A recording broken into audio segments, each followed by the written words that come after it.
পাৰিম না? তিনি বৰণীয়া জাতীয় পতাকা নীল আকাশত নাচে। তিনিটা বৰণ মানে তিনিটা ৰং আছে নে নাই? ওপৰ গেৰুৱা, তাৰমানে আটাইতকৈ ওপৰটো গেৰুৱা, মাত তাৰমানে মাজৰটো বগা কাবেকদা, তলত শ্যামল আছে। তাৰমানে আমাৰ জাতীয় পতাকাখনিৰ বৰ্ণনা কৰি দিছে কবিয়ে, হয়নে? বগাৰ মাজত অশোক চক্ৰ, এইটো বগা, ইয়াৰ মাজত অশোক চক্ৰ, চিত্ৰ জিলিকি ৰয়।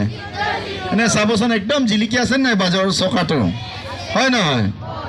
আমাৰ জাতীয় পতাকাখনি কদাপি নহয়। কিয়? এইটো আমি সন্মান